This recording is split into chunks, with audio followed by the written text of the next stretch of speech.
Hello, everyone, and welcome back. Today I'm going to be talking about the last 3 weeks of my ayahuasca integration and what that's looked like for me and how it's been unfolding. So, if you're interested to hear more, keep on watching. Hello, everyone, welcome back. Today we're going to be doing more of a check in on what's been unfolding for me since I came back from Costa Rica and how the integration has unfolded in my life, because what I'm realizing is that the integration part has become, really, maybe even more powerful than the actual ceremonies that I was involved in. And all of that is to say that I know people have talked about integration being, so important. And I want you guys to experience what that has been for me. So I actually had planned to do something completely different this week, and it was only through the things that have unfolded this week that made me obviously follow the energy and know that was not supposed to happen. So, pretty much a few days after I got back from Costa Rica, I got into a car accident, and it was the type of car accident that there is nothing that I could have done to make it happen or prevent it. I was driving home at night, and I was about to exit my street off of the freeway, and there was a truck in front of me who kind of veered off to the left, and as he did, I saw the reason he did is there was something in the lane, and it looked like a trailer that was on its side, and he hit it, and it came spinning into my car, and I couldn't get out of the lane because there was somebody to the left of me. So essentially I run into this trailer, I think that's what it was, and it hits the passenger side of the front of the car and the side door. And because I was just about to exit, I wasn't speeding, but there just was no time for me to react because it was there before I even saw it coming, because the truck was bigger than my car, so I couldn't even see it, coming down the way. So I pulled over for a second just to kind of get my bearings, and I realized I pulled over in between. It was right where two freeways were merging, so it wasn't the best place to pull over. So then I'm like, okay, I got to get over to the side, and I did, and there was something dragging, but it was drivable, so I was able to go the exit and get to my house. And I was shaken because obviously anyone in a car accident would be, but because I had just had this, huge awakening experience in my life, of course, right away I also went kind of internal and started thinking, what does it mean? Why did this happen? And it's funny because even though I have the tools to go in and find out exactly why it happens, it's a process, and I think I've talked about this before. The Akashic Records and talking to your guides, there is a direct connection, but I have this, always had this feeling of I need to live the experience before I go and get the answer for some reason. And I think that's something that I'm working through, especially this week, as a whole, it came up, and now I felt so much better after I actually talked to my guides and got the answers. But it took me days to get there, and in the case of the accident, even weeks, because now it's been weeks since it happened. So the next day they came and towed the car, and we were worried that they were going to total the car because there was a lot of damage. And long story short, they have decided not to total it, which I'm super grateful for because I do love it. And so then fast forward to a few days later, I was driving Richard's car, but because I hadn't been to the cliffs yet. This car accident happened right after I got home, and I really was feeling this need to go to the cliffs. So I did, and I used his car, and on the way back on the freeway, but it's daylight, so I can see there's a shopping cart right in the middle of the lane on the freeway. And then I'm like, okay, another thing, random, because this doesn't happen very often that things are right in the middle of the freeway, right? but it happened just a few days later. And so again, I'm like, okay, this is a message. So there wasn't anyone next to me. I was able to swerve around the shopping cart and nothing happened, but it was a reminder to me something's happening here. So I went in and asked my guides, and this is what I got. So I asked, why did the accident happen? And this is the answer. Cars are speeding towards something, but that something isn't yet known. Can you take the time to enjoy exactly where you are while driving instead of trying to get to another time and location? That is the question. So, of course, I was like, oh, yeah, when I'm in the car, it's all about tuning out, either to music, to podcasts, to books, my thoughts. And you know how you can be like on autopilot when you're driving. You don't even remember the drive to get home sometimes because it's just automatically you're going. And in hearing that, I felt like, oh, I never have thought of the time in the car as a time to be present ever. Like, I mean, I was even saying to Richard, because he drives a lot for work, is that a lot of the time, especially like when I was traveling a lot for work, even that, I would be snacking a lot because anything to like soothe that space of nothingness, and so I was telling him, I can't believe you don't snack more in all the driving that you do. And I was like, for me, it's like an escape to what's, sitting there. And so anyway, so then I said, oh, so are you saying that this is a time for me to be still and in the moment? And they said, yes, you got it. And I said, is there a reason? And they said, yes, this is not easy to integrate. You need time to embody all that you are. You experienced all, but how do you bridge the gap? You become the bridge of time and space for all of you to be embodied in the now. So what that means for me was that I told you guys all of those beings that came through this vessel were actually me in other dimensions. So what I interpret this to mean is that all of the beings or entities or incarnations of myself need to be embodied. I experience them, but I haven't yet learned how to embody them, and the only way that I can do that is by becoming the bridge that is the bridge of time and space for all of you to be embodied in the now. So since this car accident happened, weirdly, we didn't have renter's insurance for some reason. I just never had gotten an accident. That's just, I didn't think we ever needed it. But now it's like almost been a month and I have been without a car. And all of this has been to show me how to be present in the now without having the escape of going to the cliffs every day or going to the grocery store. And if I go to the grocery store, I walk to the grocery store. Or it's, in a way, it's taken away this escapism that I have unconsciously had and been doing in my life to show me, can you be present? Even like we've taken away all the externals. Now what? Because Richard works so much that yes, we have another car, but he's usually using it and he's always gone. So I was like, okay, now I see it. Now I can see why the accident was meant to happen. And, thank God I wasn't hurt at all. No one else was hurt. The trailer itself, there was nothing in it. But,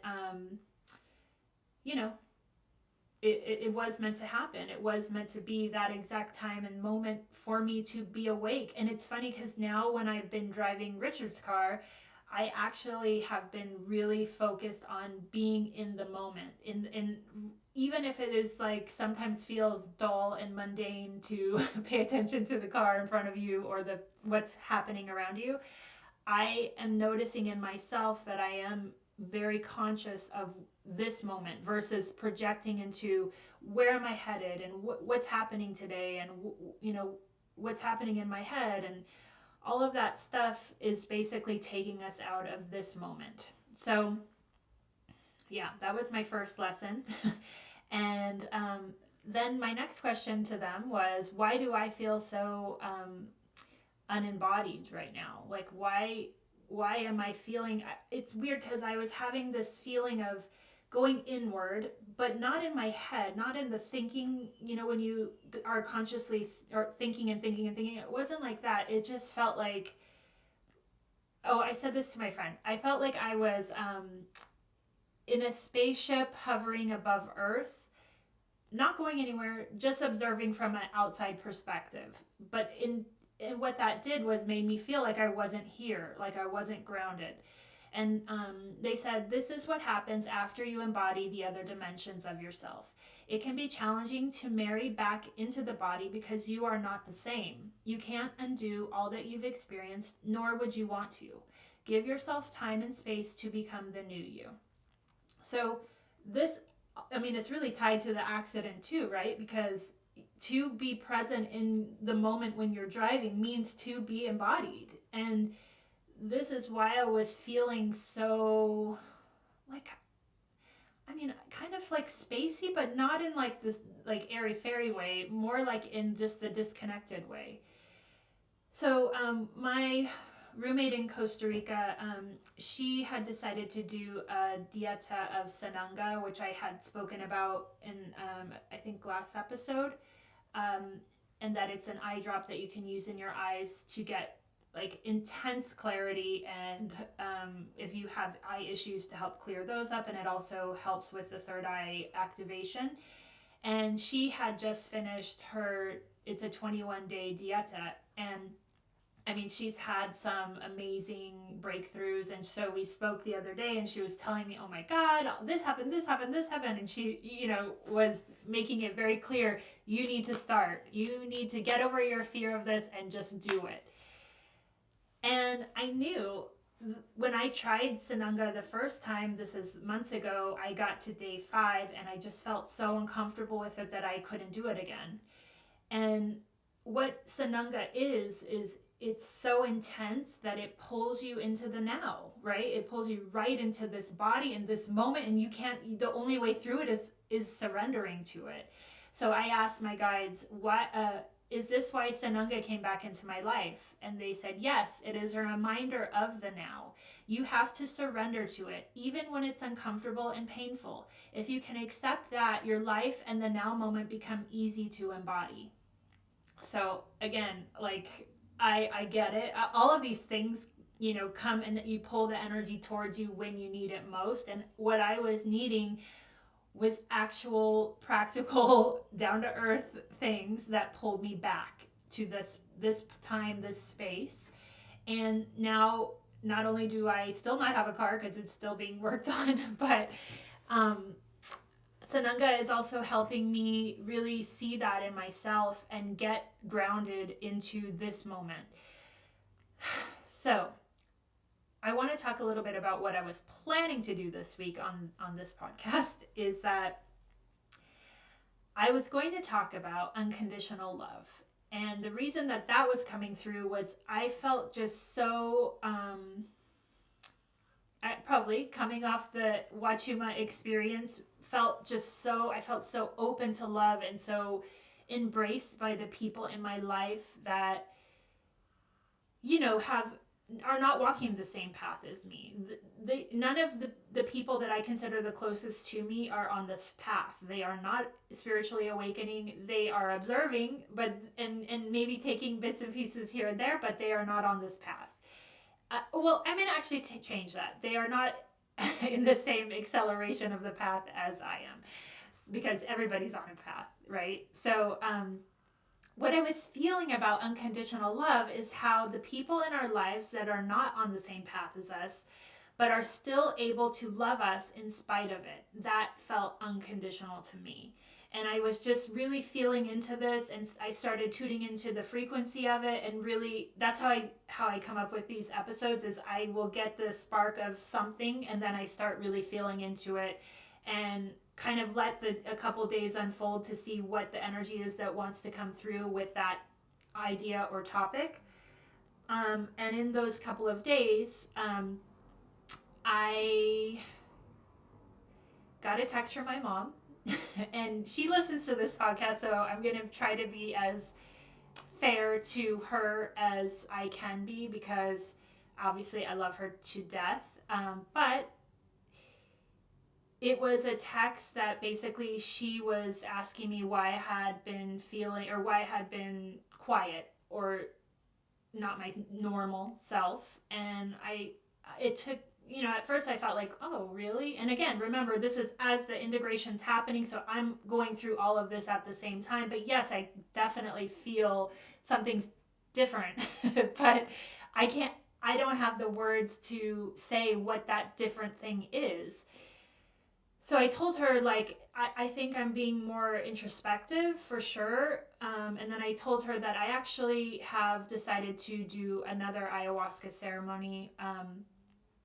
And that, again, wasn't planned, not something that I thought I would be ready for, but definitely, like I said, ayahuasca is you, and you know when it's calling you. There is no, maybe I'm going to dip my toe in, and what I feel inside, and because I know what my voice in my higher self sounds like, I know that I'm supposed to, right? So I told her, yeah, I'm thinking I'm doing another one in May. And she then she gave me her opinion, which is fair. She's allowed to.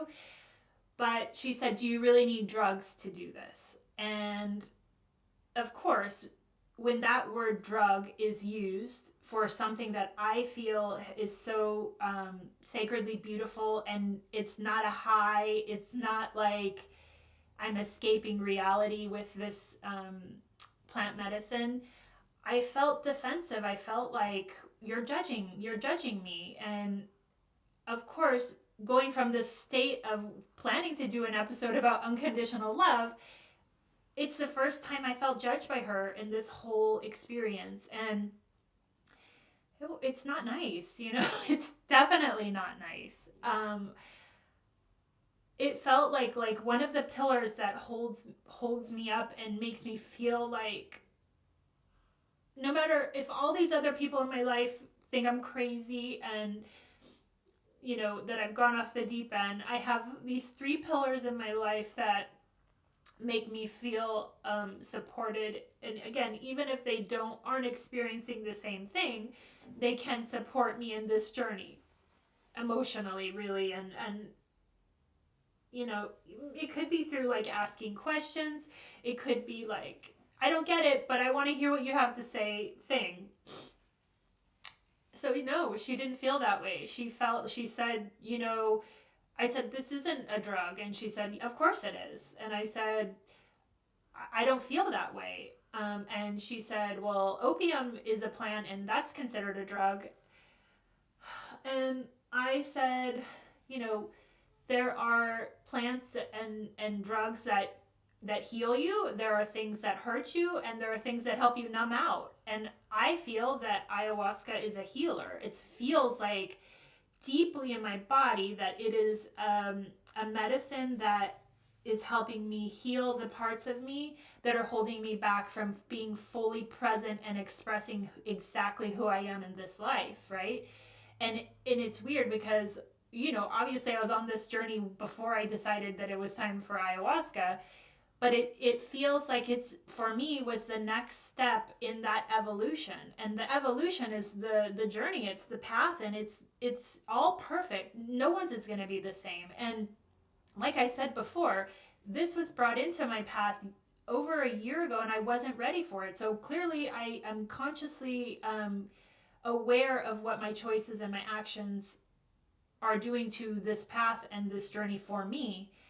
But when I get to a place inside that I am 100% committed and 100% know that it's for my best and highest good, I don't like hearing someone else's opinion of it. So yeah, I got this feeling like defensiveness, and I wanted to text back like a zillion things to call out the stuff that I believe she does that's wrong, And at that moment, Richard came home from work, thank God, and I said, like, listen to this, I can't believe she's saying this, because she had never been somebody to judge anything like that. Like, not that she's been a supporter of drugs, but at the same time, I've never abused anything in my life. So if anything, even if our views are different, she knows me. And if unless she completely doesn't trust that I am making my own best choices. So he came home. I told him what she was saying, and part of me was like, is he going to also share this view of me? Because I never suspected that she would ever say these things to me. And it gets worse, because the reason I say these things is that she eventually says, don't kid yourself, this is a drug, you're taking a drug. And that's pretty harsh. I mean, I don't kid myself about anything. I am like the most sober person that exists in this life. Like, I never drink. I do not do anything for, aside from trying those gummies a few times, I have never, tried to escape reality in any way. So, yeah, he was like, wow. And I was like, I know. And he goes, look, so I start telling him all the things that I want to say to her and reply to. And he was like, no, that's defensive. Why do you think that going down to her, he wouldn't use this word, but the way I interpret it is frequency. How is that going to fix it? And I could see that. And I could see that I was just so hurt that I couldn't get out of that place, and so eventually what I replied is just that, trust that I know I'm making the right decisions for myself, and it's all coming from a place of love. And it wasn't resolved. She said, yeah, I do trust you, and I do want you to feel like you can talk to me about it, but truly now I don't feel like I could talk to her about it, because she's judging. She's taking her perspective and putting it onto my life. But then I get, it's so funny, because perspective is everything, right? So, of course, I eventually, it took some days to get to this place of being ready to ask my guides about this. And I asked, what is going on with my mom and her feelings about ayahuasca? And how is this related to unconditional love? Because that was the thing that shook me the most, is here's this person that has supported me emotionally and physically and financially and just everything. She's been both of my parents. How is it all of a sudden that she's judging this thing that is the most, like I told you guys before, the best thing I've ever done for myself, right?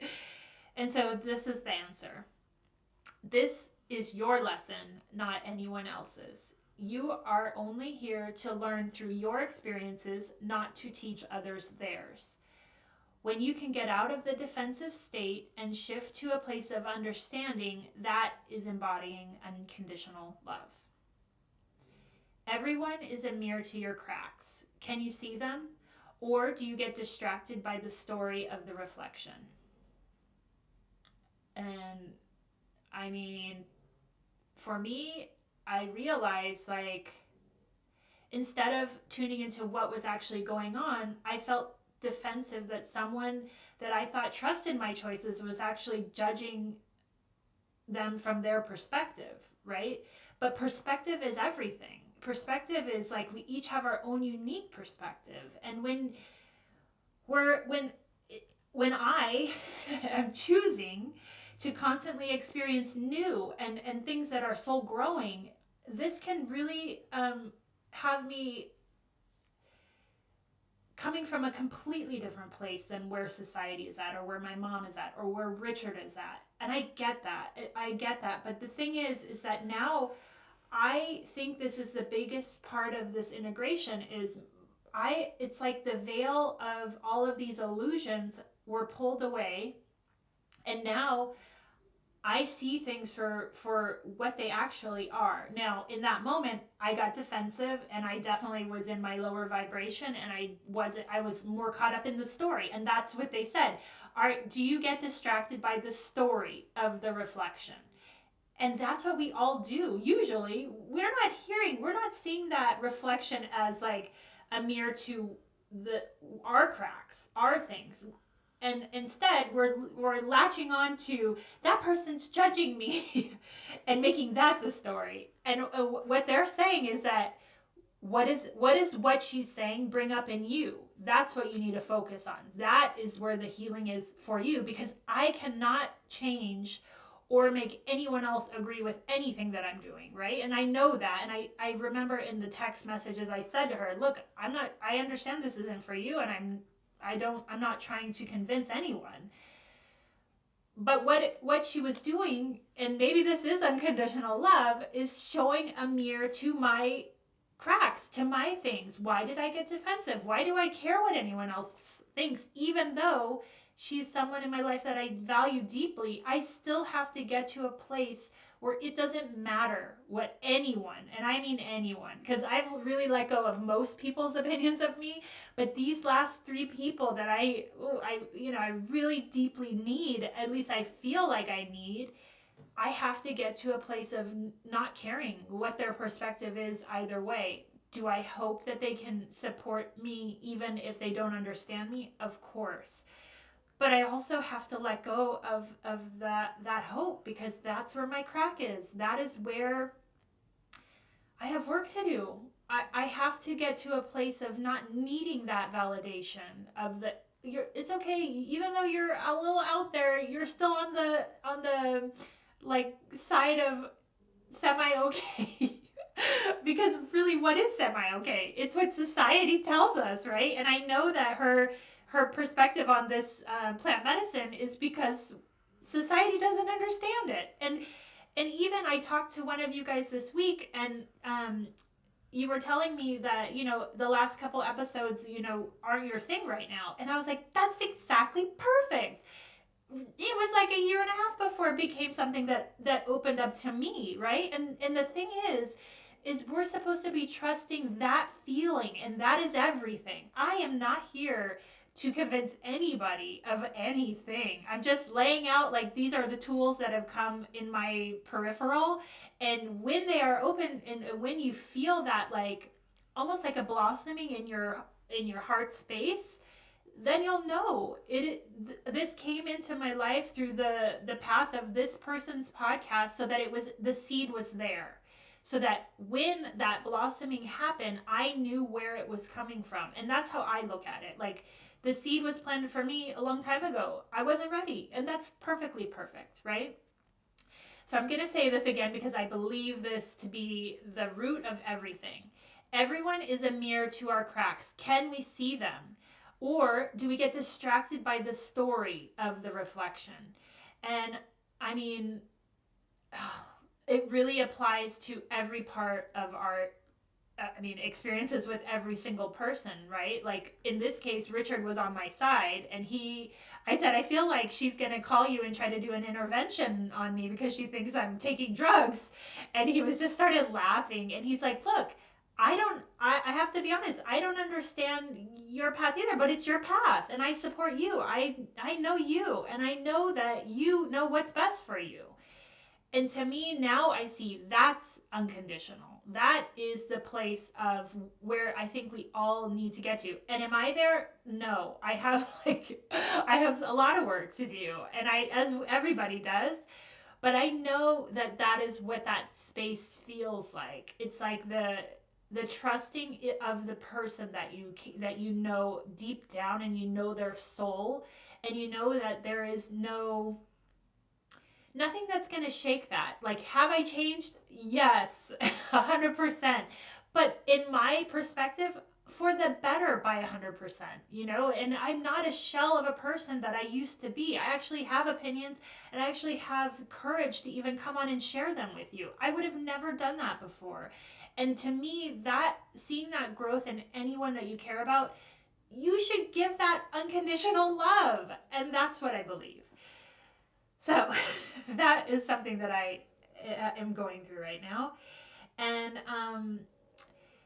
then I had some more questions to ask about. So one is the hand signal that came up during ayahuasca, and I wanted to know, what was that? What is this about? Because in the moment, I thought, this is where I'm from. That's the message that I was getting. This is where I'm from. This is home. This is me.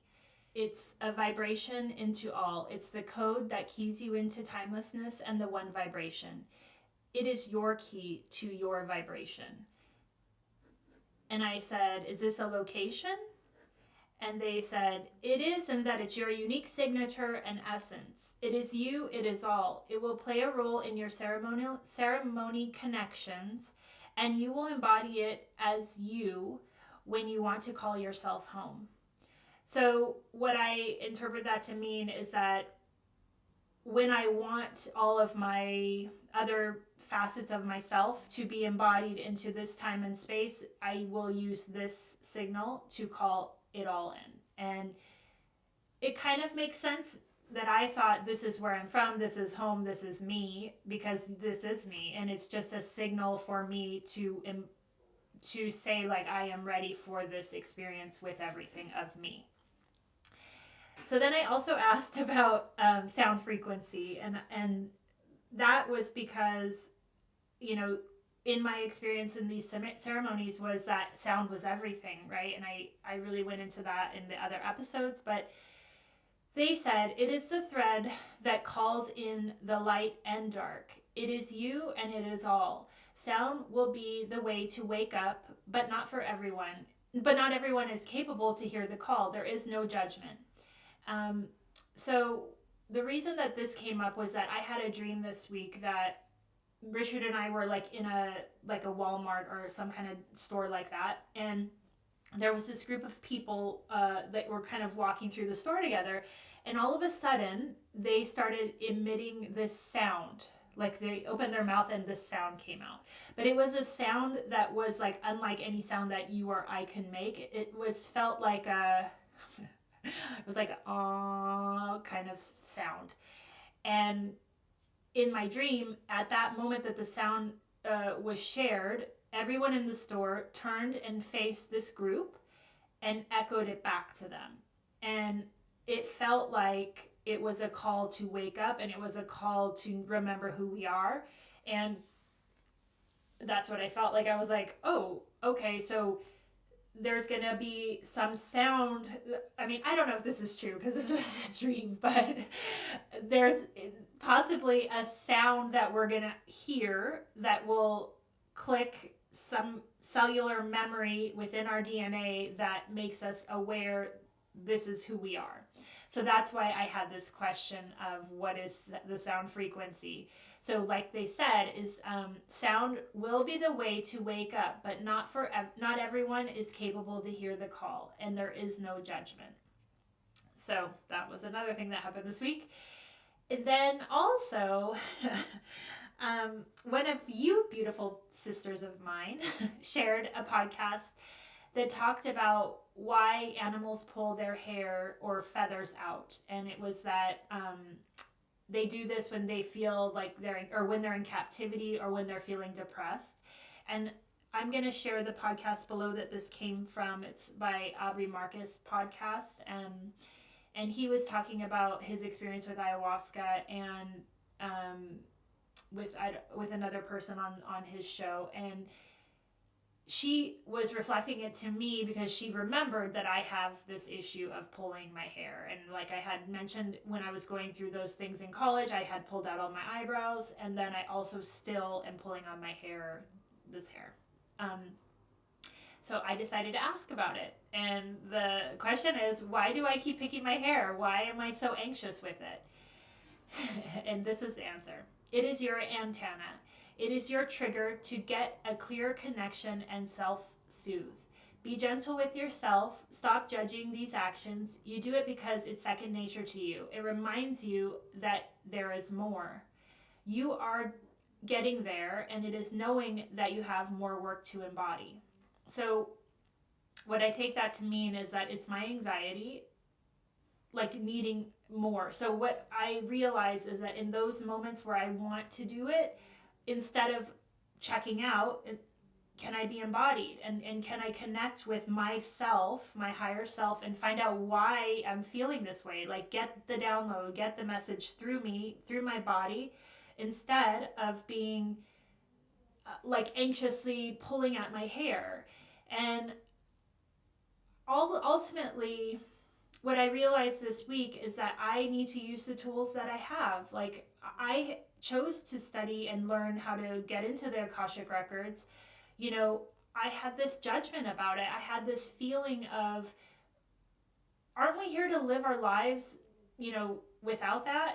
Like, I always look at it as like, am I trying to see the future? And if so, I don't think that's right. I think we're supposed to live the experience. So I would not choose to go into the Akashic records. But what I realized this week is actually it's not that. It's there for me to know myself, and for me to use when I need it. And all of this stuff this week that has felt like so disembodying, connecting with my higher self and getting these very clear answers brought me back down and brought me back into the body and brought me back into, okay, I get it. Now I'm from a renewed perspective, but I can be back in this body as that perspective. I don't have to fly outside of myself and not know how to get back in. I think that our guides are here to help us be here, and to help us really bring the gifts that we have here to share here. I know I'm not supposed to be unembodied. I know that I'm supposed to bring something here, and I try to give that with all of my heart every week when I am sharing my experiences. And I keep going back to this feeling of, I think that's what we're all here to do. I think that my perspective and my journey is just one. But all the people that I met in Costa Rica, it's funny because a lot of the messages that were coming through for them is that they need to share their perspective. They need to share their journey, because it's not about the destination. We are all on this path.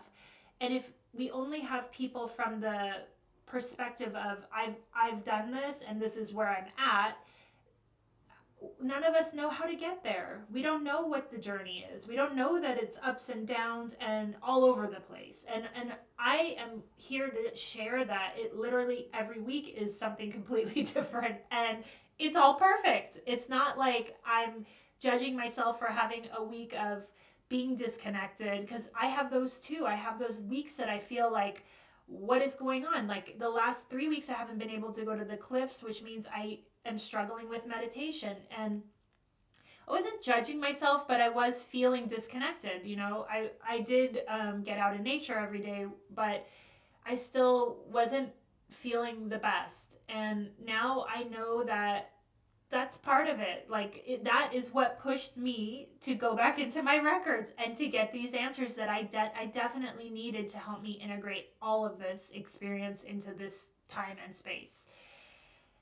So I think this podcast is already long enough, but I just wanted you guys to know that it has been a process, and I'm sure I'm still on that journey and that embodying way. But I also know that it's not going to be perfect, but I still go back to who am I at my core, and I trust me. And so nothing that anybody says is going to change that. And I obviously welcome anyone's reflection because it's going to show me more of my cracks and what I need to work on. So I am thankful for those. But I also, it's making me stronger. It's making me know, because I get to this place of clarity of, I didn't do this for fun.